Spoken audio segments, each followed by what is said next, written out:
Immigration deal. President Trump attempts to strike a bargain with Congress in exchange for protecting young immigrants. California crisis. Flames spread across wine country in California. We'll show you the challenge facing firefighters. March for Unity. Spaniards gather en masse to urge the northeast region of Catalonia from splitting apart. And Rosary on the Borders.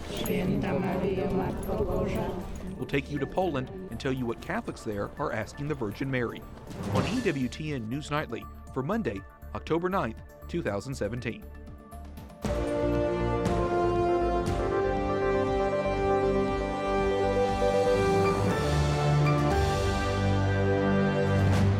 Good evening from Washington, D.C., and thank you for joining us for News from a Catholic Perspective. I'm Wyatt Goolsby in for Lauren Ashburn. President Trump presents Congress with a list of demands on immigration reform in exchange for protecting hundreds of thousands of young immigrants. Many are policies Democrats say are explicitly off the table. White House correspondent Mark Irons joins us with the details. Good evening, Mark. Good evening, Wyatt. At the top of that list, the president recommitting to his campaign promise to build a U.S.-Mexico border wall. He's also proposing overhauling the country's green card system and a crackdown on unaccompanied minors entering the country. The president says the demands are the result of a bottom-up review of all immigration policies. President Trump says if Congress wants to help the so-called dreamers, there are some stipulations.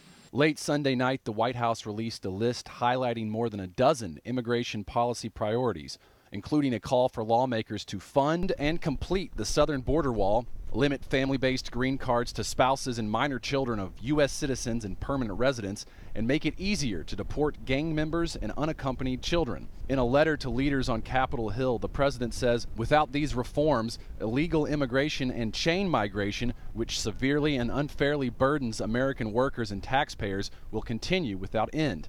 And the reforms must be included as part of any legislation addressing the status of deferred action for childhood arrivals recipients.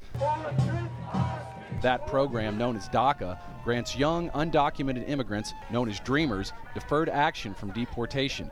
It also makes them eligible for a work permit. President Trump says it's up to Congress to act now. I have a love for these people, and hopefully now Congress will be able to help them and do it properly. Perla Montoya is one of nearly 800,000 so-called dreamers. DACA has given so many opportunities for me and many of my other family members to give us a new job, a new shot at life. A bipartisan effort is underway to come up with a legislative fix for DACA recipients. Last week, Democratic Senator Dick Durbin joined his Republican counterpart, Lindsey Graham, at a rally. Saying that we are poised to do the right thing as a nation, and you are going to be the reason. I'm not going to stop with the dreamers, though. We're going to get that done, first and foremost. But we want to make sure that America remembers its legacy, this nation of immigrants. It's not clear if the Trump administration immigration priorities are non-negotiable or whether the White House sees them as a starting point for negotiation. Top Democrats Nancy Pelosi and Chuck Schumer say they are open to reasonable border security measures, but this list goes so far beyond what is reasonable. And Wyatt, a look at Catholic teaching on immigration tells us that a country has the right to regulate its borders, but must do so with justice and mercy. Mark, what are the U.S. bishops saying about the future of dreamers? The bishops have called on Congress to act immediately to find a solution for them. And the U.S. Conference of Catholic Bishops is declaring this week a week of prayer for migrants and refugees. That's in response to Pope Francis recently launching a public awareness campaign for immigrants called Share the Journey. Wyatt. And I'm sure Pope Francis and American bishops will continue to promote immigrants. Mark Irons, correspondent at the White House, thanks so much. We're joined now by Alfonso Aguilar, president of the Latino Partnership for Conservative Principles and the former chief of the U.S. Office of Citizenship. Welcome back to the program, Alfonso. Thank you so much for having me. As a Catholic and a Latino, what is your reaction to Donald Trump's demands? Look, I think this is just the beginning. It's a wish list to begin negotiations. So I think whatever consensus comes out of Congress, whatever bill comes out of Congress, is clearly not going to include all of those proposals. In general, if we look at the proposals, they're reasonable. There are things that have been discussed in the past. The idea of reforming our immigration visa system so it's more merit-based instead of family-based is something that has been discussed for a long time. Even fencing is something that where there is consensus. In the past, Republicans and Democrats have supported fencing. So look, I think at the end, if they're able to achieve consensus, it should be around some simple ideas. The DREAM Act, obviously, or DREAM Act-like legislation that provides relief to those who benefited from DACA, plus some resources for border security.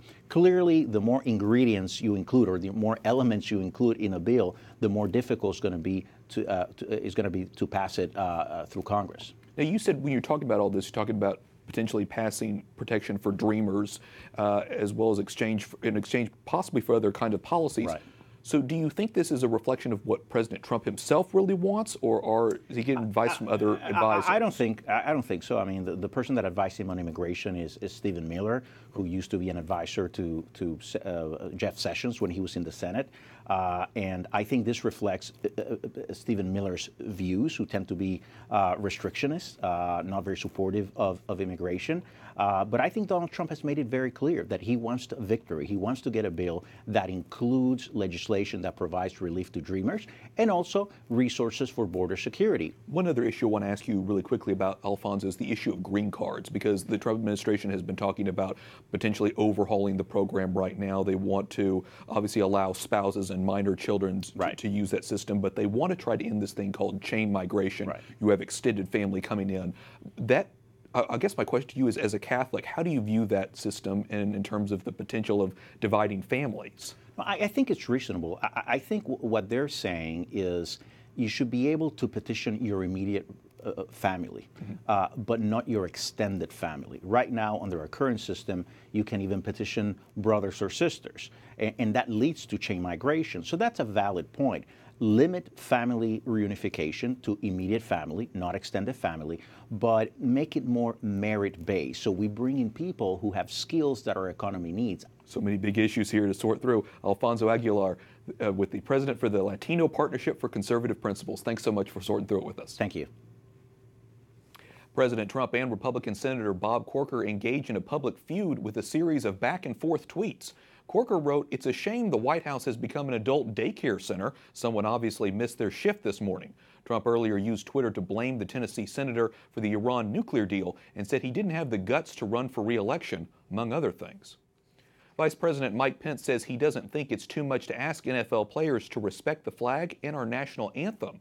Pence left the Colts 49ers game in Indianapolis after about a dozen San Francisco players took a knee during the anthem. On Twitter, President Trump says he asked Pence to do so. We're following a developing story in California where wildfires prompted a state of emergency. Flames are sweeping through wine country near Napa. At least 1,500 buildings have burned. Shelters have been set up for people forced to evacuate their homes. The fires are fueled by strong winds, some reaching 60 miles per hour. We're also seeing the damage left behind by Hurricane Nate. This video shows a sailboat pushed onto the beach in Biloxi, Mississippi. The storm also caused flooding and power outages after striking the Gulf Coast this weekend. Nate is the first hurricane to make landfall in Mississippi since Hurricane Katrina in 2005. Longtime residents say they could see the water rising. The wind was blowing real hard, and it came, pushed the water straight on up, and then it was pushing the water we could see down into the bay. Nate is losing strength as it moves north, but the tropical depression is still dumping heavy rain. Spain's prime minister says the country will not be divided by a declaration of independence from Catalonia. Mariano Rajoy says his government is ready to respond if the region's leader calls for a split. It comes as police in Barcelona estimate some 350,000 people took to the streets in a pro-unity march Sunday. Protesters reject a recent referendum calling for the autonomous region of Catalonia to break from Spain. They say the silent majority in Catalonia do not want to leave. You have to follow the rules. You can't do by your own, because that's not democracy. Democracy is sit and talk with the Spanish government and try to make a deal. If you can't make a deal, you can do what you want, because that's not democracy. Catalan's president says he will deliver a message tomorrow evening with other separatist politicians. Some think it may be a declaration of independence. The vice president of Iraq warns of a possible civil war in his country if talks over Kurdish independence are left unresolved. His warning comes 2 weeks after Iraq's Kurds voted to break away in a non-binding referendum. Ayad Alawi is calling on all parties, Kurdish, Iraqi, and Shiite militia forces in the region, to show restraint and to persist through negotiations. He also warns Turkey and Iran to stay out of the dispute. I think that Iraqis should be left alone, discussing their own problems without interferences, negative or positive, from the rest of the region. And I believe that there are scope for solutions based on the Constitution and on the belief in the unity of Iraq. Both Turkey and Iran have threatened punitive measures against the Kurdish region if they declare their independence from Iraq. The head of the Chaldean Catholic Church in Iraq says instability in the region is making life very difficult for his flock. They are very worried and afraid about the future, and also now they are shopping, but the prices are very high, and they are calling what to do, but I have no answer. Patriarch Louis Raphael Sacco says Iraqi Christians forced to flee their homeland by ISIS want to return. Sacco is one of the Catholic leaders from the Eastern churches meeting in the Vatican this week. Leaders of the Catholic Church in Australia are in Rome to discuss the country's sex abuse scandal. The bishops are trying to restore trust after investigation reported more than 4,000 children were abused over the last several decades.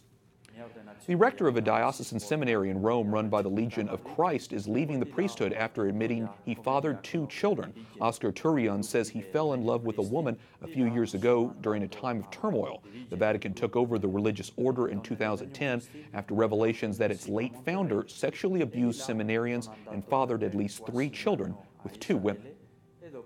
A University of Chicago professor wins this year's Nobel Prize for Economics. Richard Thaler looked at the psychology behind spending decisions and found people often make irrational choices based on a lack of self-control. The Nobel Prize is worth a little more than $1 million. Coming up, what's next for a bill that would ban abortions after 20 weeks of pregnancy? And Pope Francis on the importance of having well-trained priests.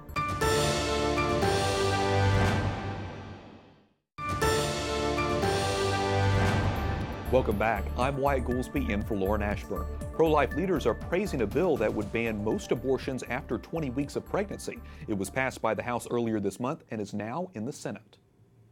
Not only does this legislation provide legal protections for the unborn child who can feel pain, but it also protects mothers from the increased risks associated with late-term abortions. Catherine Glenn Foster, president and CEO of Americans United for Life, also says it's a common sense humanitarian law. Joining us now is Dr. Gracie Christie, policy advisor for the Catholic Association. Dr. Christie is also a radiologist. So, Dr. Christie, you say this bill would align federal law with the sentiments of the American public. Can you explain what you mean by that? Yeah, so nice to see you, Wyatt, for a long distance. And the American public has they don't like late-term abortion. The great majority of Americans think that it's something that should not be happening in the United States, and this bill would put our laws in alignment with that sentiment. Even only 1/3 of pro-choice Americans believe that abortion should be available to the end of the pregnancy. It's interesting because this legislation is aimed at protecting the unborn child. We now know a lot more about science. We know that science says a baby can feel pain at 20 weeks in the womb. Can you explain a little bit more about the science behind that? So it's important to understand that the science of fetal pain is real, and that we do know by the same measures that we use to measure the pain responses of babies who are in the neonatal ICU of the same age. We know that those babies feel pain because we can measure we can record the way that they respond, for instance, in the stress hormones that are released when a baby that age feels pain. We know that they are experiencing that. And in the same way, we can make those same measurements in the womb. So there is scientific basis for the fact that these innocent creatures are feeling pain when they're being aborted, dismembered in the womb. Senator Lindsey Graham, a Republican from South Carolina, has introduced the bill to the Senate, but it's not expected to get the 60 votes it needs there. Republicans generally support the bill, only hold 52 seats. So if it doesn't pass, where do we go in the culture? I mean, where do we go to get support? What do you think would be, generally speaking, the next steps? Well, culturally, I think that this bill, in any case, makes a really important movement away from the idea that allowing babies to live should be pegged to their viability. In other words, are they able to survive outside the womb? And instead, this bill changes us culturally to start thinking of the fact that we have to start thinking of the fetus as a creature that should be protected for their own sake. Let's switch topics here for a minute, Dr. Christie. On Friday, the Trump administration rolled back the controversial Health and Human Services contraceptive mandate. That's the part of Obamacare that impacted Catholic groups all over the country, including the Little Sisters of the Poor, our own network. Just first off, let me get your reaction. What are your thoughts on the rollback itself? Well, we were incredibly happy. You don't have to be in D.C. to be following these important things, because all Catholics, all people of faith really and of conscience were affected by this mandate, which brought the government right into these really intimate spaces in our lives, as employers, as employees, the way we operate in the public square. So we're really excited in Miami, and as a doctor, I'm particularly pleased, because all of this has to do with medicine and the way that the government decides, what constitutes medical care and what they want to support and what they don't want to support. And we've always felt as doctors that contraception is not necessarily something that the government has to push down everyone's throat and even make everyone pay for. Absolutely. Such important topics here, and we're so happy to get your analysis of this. Dr. Gracie Christie, Policy Advisor for the Catholic Association. Thanks so much. Thank you. Pope Francis says well-trained priests are vital for the Church's mission. He addressed the Vatican's Congregation for the Clergy on Saturday. The Holy Father says the renewal of faith and the future of vocations are only possible if there are well-trained priests who can proclaim the gospel with enthusiasm and wisdom. 200 scholars from 5 continents wrapped up a meeting on key pro-life issues at the Vatican this weekend. The conference was organized by the Pontifical Academy for Life. Juliette Lindley, EWTN's Vatican correspondent, has more from Rome. Wyatt, the Academy is the Vatican's advisory board on life issues, especially bioethics. And during this annual meeting, the group focused on the role technology should play when it comes to creating and ending life and when dealing with gender issues. Addressing hundreds of delegates from nearly 40 countries, Pope Francis lambasted so-called gender theory and the concept that people can choose their sex. La diffusione di questo atteggiamento ha conseguenze gravissime. The Holy Father warning that cancelling out differences between men and women is dangerous. The Academy was overhauled last year, and this is the first yearly meeting with new members. One novelty is the inclusion of non-Catholics and researchers under the age of 35, like 27-year-old Egyptian researcher Sandra Azab of Senghor University in Alexandria. I hope that scientists and spiritual leaders would work together to bring us an answer for this question, either to accept our genders and stay as we are, or how can we face this issue. Another new member is John Keown, a professor of Christian ethics at Georgetown University. Keown says another controversial issue that his colleagues tackle on a daily basis is the prospect of technology allowing humans to create and dispose of new life according to man-made criteria. We've seen that in relation to the new reproductive technologies, which do treat the creation of life as if it was some form of manufacture, and where our fellow young human beings are treated as maybe a resource to be used and maybe to be discarded, subject to quality control. The Vatican is reminding Catholics that building up a culture of life means protecting the human person from conception to natural death. Indeed, the head of the Pontifical Academy for Life, Monsignor Vincenzo Paglia, says being pro-life is about promoting a society that helps the most vulnerable, and that includes abortion and euthanasia, but it also extends to issues like migration, the environment, and even arms trafficking. Wyatt? Vatican correspondent Juliette Lindley, thanks so much. Up next, Russian meddling in the 2016 election, how the media is shaping the story, and a massive procession in Poland honoring Our Lady.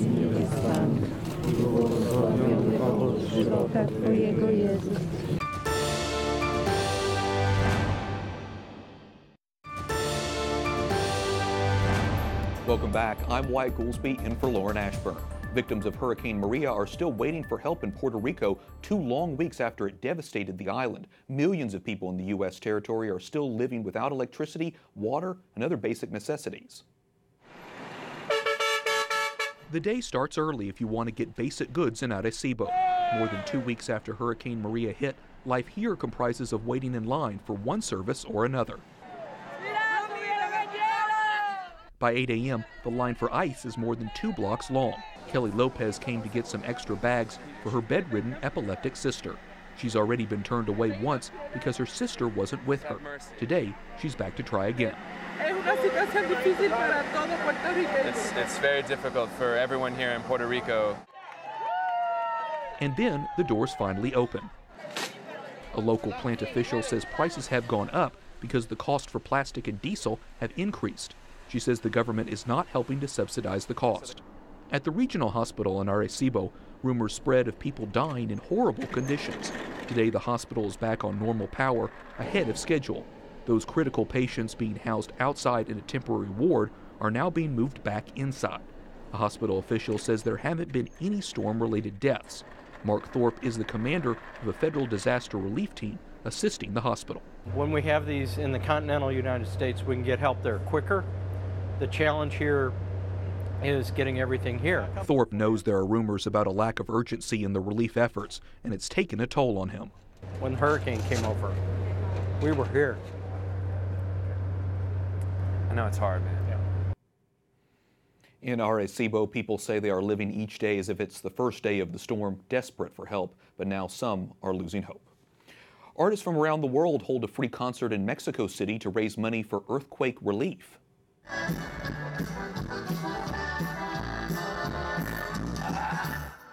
Mexico is still recovering from the deadly 7.1 magnitude earthquake that struck the country last month.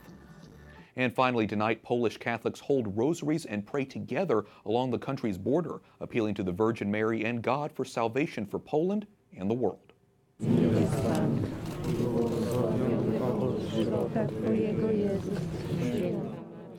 The Rosary on the Borders event attracted people of all ages. Over 90% of people in Poland identify as Catholic. Organizers say they wanted to commemorate the anniversary of the apparitions of Fatima, when 3 shepherd children in Portugal said the Virgin Mary appeared to them.